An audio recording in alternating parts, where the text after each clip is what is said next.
안녕하십니까. 오늘은 국왕입니다. 오늘은 성리학의 형성에 대해서 말씀드리겠습니다. 성리학이 어떻게 형성되었는지 그 이론적인 형성에 대해서 말씀드리겠습니다.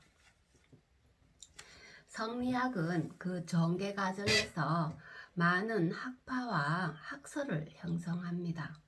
주위가 활동하기 이전 북송 시기의 주요한 학파로는 왕한석의 신학, 주도니의 여막, 장제의 관학, 사마강의 sak학, 소식의 촉학, 이정의 낙학 등이 있습니다. 물론 주위는 미학이죠. 이러한 학파들은 제각기 서로 다른 방면에서 선진유학을 계승 발전시켜 성리학을 체계화하는 데 공헌합니다.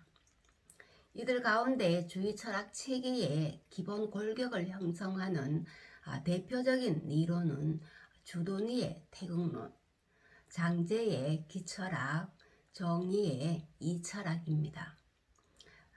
이들의 철학 특징을 지금부터 간략하게 살펴보고 이들의 이론이 주의 철학 체계에 어떻게 연결되었는지를 소개하겠습니다.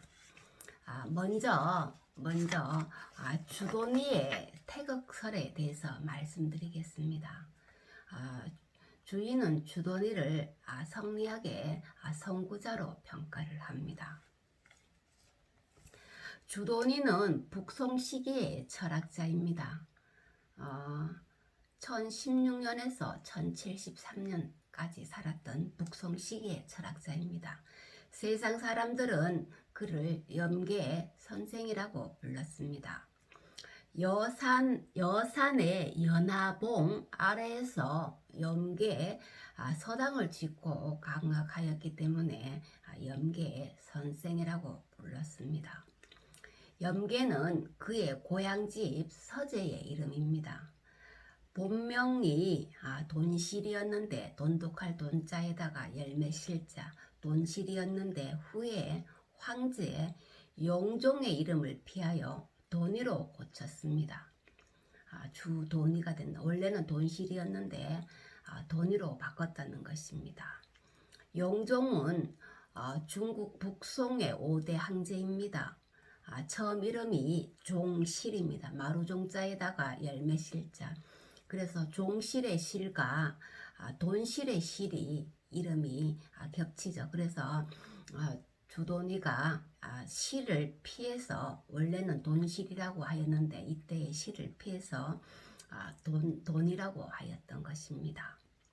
주인은 그를 성리학의 창시자라고 하였고 맹자 이후 1400년 동안 묻혀있던 도통의 맥을 이은 송대의 공자라고 추앙하였습니다. 주인은 주도니를 송대의 공자로 칭송하였습니다. 그의 대표적인 저서로는 태극도설과 통서가 있습니다. 특히 태극도설은 주의 철학 체계의 구심점 역할을 합니다. 태극도설은 옛날 도사들 사이에 전해오던 태극도라는 그림에 해설을 붙인 것입니다. 여기에서 주도니는 249글자, 9글자라는 짧은 글로 우주가 어떻게 이루어져 있고 만물이 어떻게 생성되는지 그리고 인간은 어떤 존재인지를 간략하게 설명하고 있습니다. 이 글은 장제의 서명과 함께 송대의 성리학의 창시자로 받들어지고 있는데 그 내용을 조금 소개하겠습니다. 모국이면서 태극이다. 주도니의 태극도설의 내용입니다. 모국이면서 태극이다. 번역한 것으로만 하겠습니다. 태극이 움직여서 양을 낳고 그 움직임이 극에 달하면 고요해진다. 고요해져서 음을 낳으며 그 고요함이 극에 달하면 다시 움직인다. 한 번 움직이면 한 번 고요해져서 서로의 뿌리가 되어 음으로 갈라지고 양으로 갈라지니 음과 양이 세워진다. 양이 변화하고 음이 결합하여 수, 화, 목, 금, 토, 오행이 생겨난다. 모국의 중간에 생략하겠습니다. 모국의 본체와 음양과 오행의 정수가 신묘하게 결합하고 음결하여 곤도는 남자가 되고 곤도는 여자가 된다. 음양의 두 기가 서로 감응하여 만물이 생겨난다. 만물은 생겨나고 생겨나서 변화가 끝이 없다. 이게 태국도술의 내용입니다. 만물이 어떻게 생성되는지 그 생성 과정을 설명하고 있습니다. 여기에서 주돈이는 태극이 움직여서 양을 낳고 움직임이 다하여 고요해지면 음을 낳는다 라고 하여 한 번 움직이면 한 번 고요해지는 것을 우주 만물의 근본 리듬으로 설명합니다. 이러한 태극에 한 번 고요해지고 한 번 움직이는 태극의 동정의 작용에 의해서 음양이 생성됩니다. 이러한 리듬이 자연의 변화를 만들고 이러한 자연 변화의 양상을 각각 음과 양이라고 부릅니다. 교대로 일어나는 음양의 활동을 통해 오행이 생기며 수화, 목금, 토죠. 오행이 다시 분화하여 우주 만물이 생깁니다. 이것을 도식하면은 태극에서 음양으로, 음양에서 만물로 이렇게 생성되는데 이것이 우주 생성에 관한 주돈이의 이론입니다. 우주 생성의 바탕으로서의 태극이 있고 이것이 음양을 낳고 음양이 점차 분화하여 만물을 이룬다는 것입니다. 더 나아가 주돈이는 음양의 변화로 생성된 만물 가운데 인간이 가장 뛰어난 존재임을 선언함으로써 만물 속에서 인간의 위치를 확립합니다. 오직 그 내용을 소개하면은 오직 사람만이 빼어남을 얻어 신령스럽다 이렇게 말합니다. 오직 사람만이 그 빼어남을 얻어서 신령스럽다. 만물 중에 사람이 가장 빼어나다는 것이죠.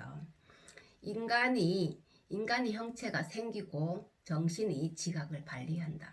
인간의 형체가 생기면은 리가 부여되는 거죠. 리가 부여되어 지각이 생성되는 것입니다. 오성이 감동하여 인의지신 오성이 감동하여 발하여져 선과 악이 나뉘고 온갖 일들이 여기서 나타난다는 것입니다. 이처럼 주돈이의 태극도설은 우주의 생성과 우주 속에서의 인간의 위치를 규정하는 것으로서 이후 성리대전과 근사록 등 성리학과 관련된 주요 서적의 첫머리를 차지하게 됩니다. 성리대전이든 근사록이든 그 첫머리에 태극도설이 먼저 실른다는 거죠. 태계의 성악10도 제1도도 태극도입니다. 여기에서 문제가 되는 것은 태극도설 첫 구절에 나오는 무국이 태극이라는 표현입니다. 주돈이는 우주 변화의 바탕이 되는 태극을 설명하면서 그 앞에 무국이라는 표현을 써넣었던 것입니다. 그러나 태극을 자기 철학의 정점에 두려던 주인에게 무국이라는 표현은 부담스러운 존재였습니다. 무국이라는 표현, 태극이 곧 리죠. 근데 무국이 있으니까 주의가 굉장히 부담스러워한 것입니다. 무국이 태극이라는 주의의 구절이 무국에서 태극이 나왔다 라고 해석될 여지가 있었기 때문입니다. 도교의 무국이라는 글이 앞에 섬으로써 도교의 어떤 무라든가 불교의 공의 학풍과 유사하기 때문에 주의가 부담스러워한 거죠. 사실 무국에서 태극이 나왔다고 하면은 태극보다 한 차원 더 높은 무국이 높은 곳에 무국을 설정하게 되고 무국에서 태극이 나왔기 때문에 이 태극보다가 무국은 한 차원 높은 단계가 되는 거죠.